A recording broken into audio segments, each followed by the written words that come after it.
you're fine. By the way, in this video, you'll learn about sets, different types of sets, different ways to represent the sets, notations and symbols, and finally, how to solve per subset. But before that, please like, share, and subscribe to our video. So, are you ready to learn? So let's start!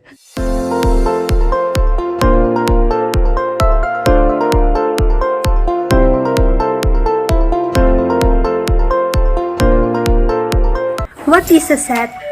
A set is an organized collection of objects and it is a well-defined. Well-defined means that any given object must either be an element of a set or not an element of the set. For examples of well-defined, the set of all oceans of the earth, the set of the consonants in the English alphabet, a set of odd numbers. So, let's try this. State whether each of the following sets is well-defined or not. The set of 5 countries in Europe having the smallest population.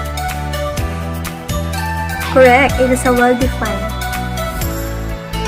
Set B is the set of nice people in your classroom. It is not well-defined. Lastly, the set of planets in our solar system.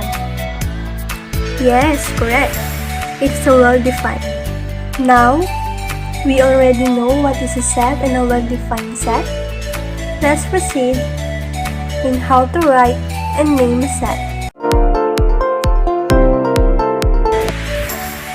How to write and name a set. Always remember, a set is represented by a capital letter. The objects belonging to a set are called the elements, and it is usually represented by small letters, numbers, and words. And one way to represent a set is by listing all its elements between the symbol, or we also call braces. Lastly, the comma. Comma are used to separate the elements. Here are examples of a set. Set W is equals to 5, 10, 15, 20, 25, and so on. Also, the set B is equals to tiger, crocodile, and snake. Now, we are done in writing and naming a set. So let's proceed to the different methods. Methods of representing a set. First, we talk about verbal description method. It is a method of describing a set in words. In short, we talk about it with words. Per example, the set of all vowels in English alphabet. Another example, the set of all odd positive integers less than or equal to 15. The rooster method or tabulated method. It is defined as a way to show the elements of a set by listing the elements inside of brackets. Each distinct element is listed once and the order of listing the elements does not matter. In short, it has unique elements or has no duplicate elements. Here's the example. Z equals to Samsung, Huawei, Oppo. Another example is Y equals to 10, 20, 30, 40, and so whatever. The rule method or set builder notation. This method involves specifying a rule or condition that can be used to determine whether an object can belong to the collection. The vertical bar in the screen is read as such that. Here's the example. R equals to the set of all x in natural numbers such that x is greater or equal to 10. Good day, students. I'm Allyssa, your teacher for today, and our lesson is all about notations and symbols. Before we start, I want to know if you are familiar with our topic. So, do you have any idea? None? Then let me discuss you what are the different notations and symbols that can be used in sets. Elements is the object used to form a set. It means that it belongs to a given set or the members of a set. Also, the name of the set should be written in a capital letter. For example, set A consists of 5, 10, 15, and 20. Then all of that is the element of set A. Why? Because 5, 10, 15, and 20 is a member or belong to a given set. Remember that the element represented by its symbol that is look like letter E. To read that, 5 is an element of A, 10 is an element of A, and the rest in the given set can be read like that. Do you understand? Any questions or clarifications? None? Then let's move to the next symbols and notations. How about if the given is not an element? Let me show you an example. Set A consists of 5, 10, 15, and 20.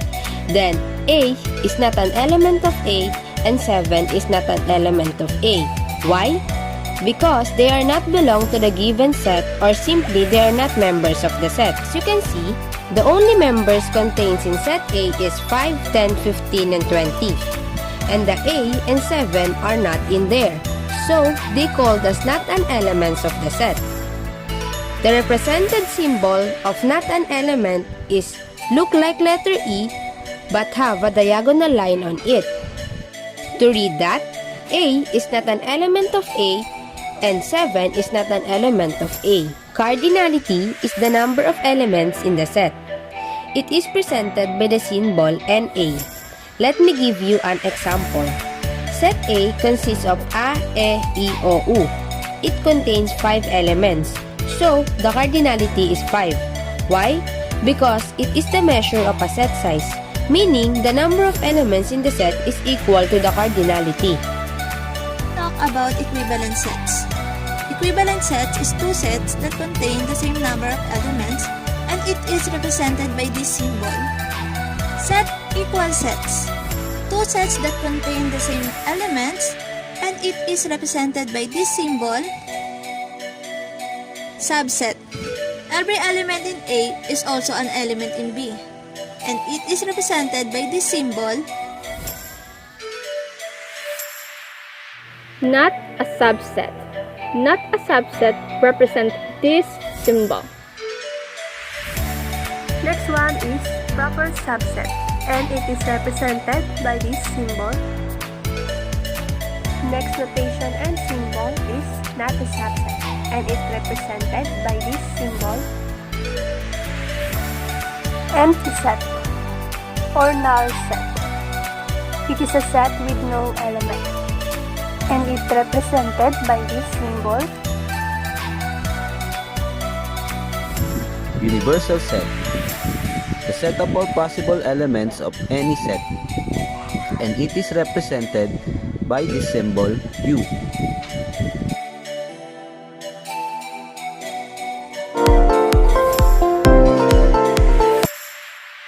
Finite set is the countable number of elements. It presented in roster notation form. For example, set of month in this year. Do you think it's countable? Yes, so it is considered as finite set. We all know that we have 12 months in a year. That is January, February, March, April, May, June, July, August, September, October, November, and December. Another example is set of all vowels in English alphabets. You know that we have 5 vowels and that is A, E, I, O, U. So, it is infinite set because we can still count it. Infinite set is the uncountable number of elements. It is represented by ellipses, thus it represents the infinity of the set. Let me give you some example. The set of all whole numbers. It is uncountable because the numbers on the given set is too many. Another one is the set of all natural numbers. It is also an infinite set because the natural numbers consist of 1, 2, 3, and so on. Another one is the set of all integers. We all know that there are so many integers, that's why it's considered as infinite set. Remember that infinite set is uncountable based on the word itself, means infinity.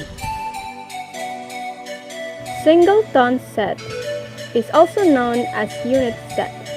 It is a set which contains only one element. For example, E is a set of all x such that x is a natural number and the square root of 27. Can you guess the answer? Yes, it is number 3. Here's another example. W is a set of all V such that V is a vowel letter and the first letter in the alphabet.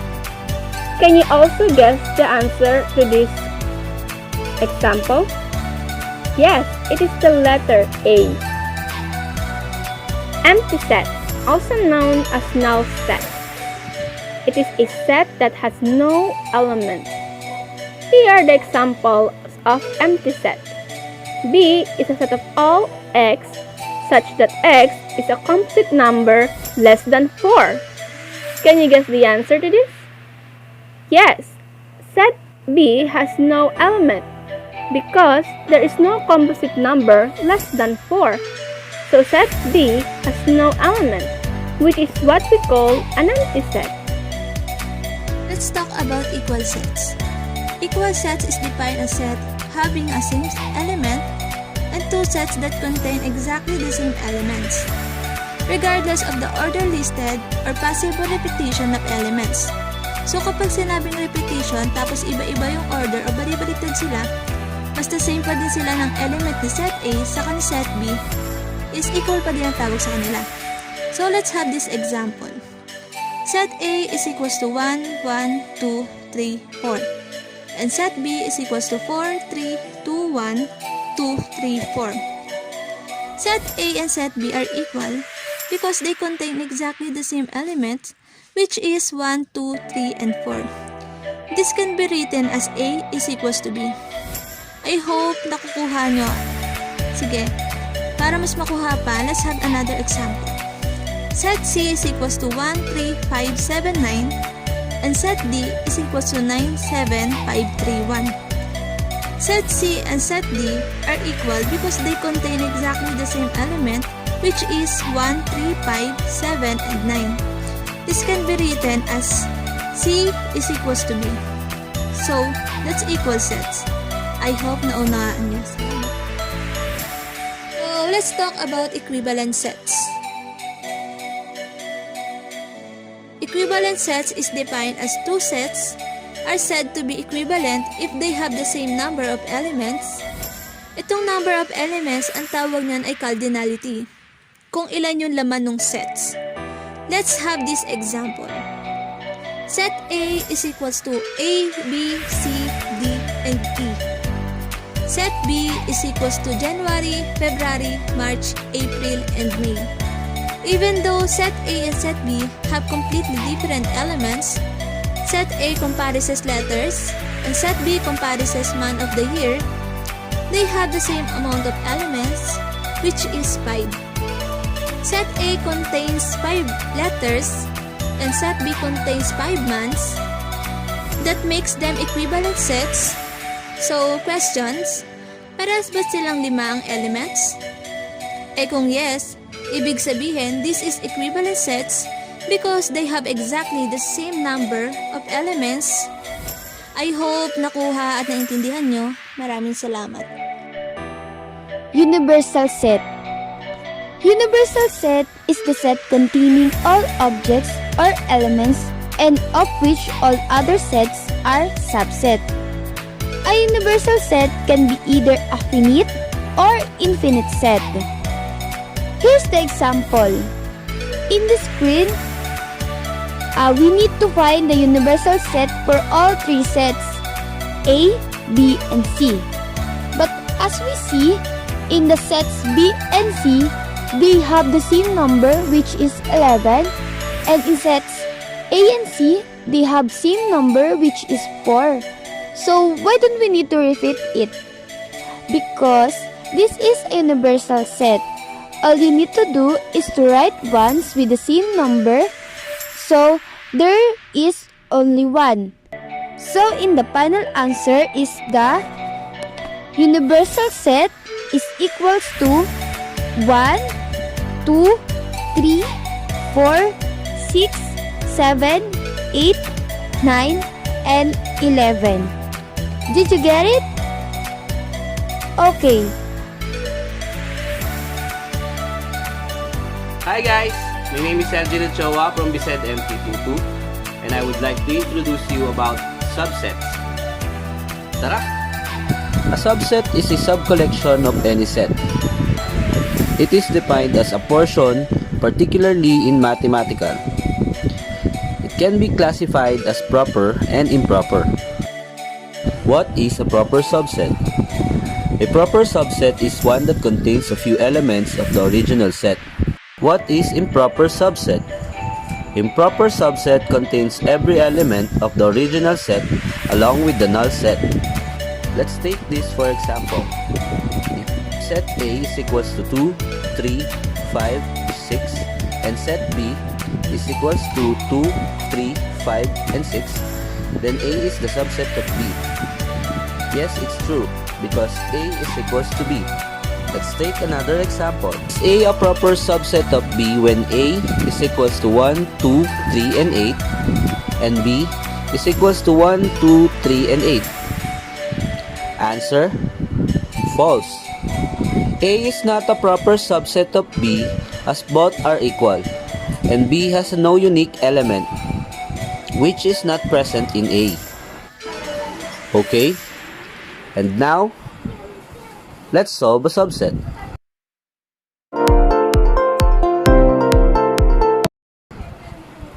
How to solve for a subset? The subset of a given set can be solved using the formula 2 raised to n, where n is the number of elements in a given set. For example, there are 2 elements in a set. So let's substitute 2 to the formula 2 raised to n. So 2 raised to 2 is equals to 4. That is the number of subset in that set. Take note, solving a subset is different from solving a proper subset. If subset has a formula of 2 raised to n, the formula of a proper subset is 2 raised to n minus 1. So that's all for today. Thank you!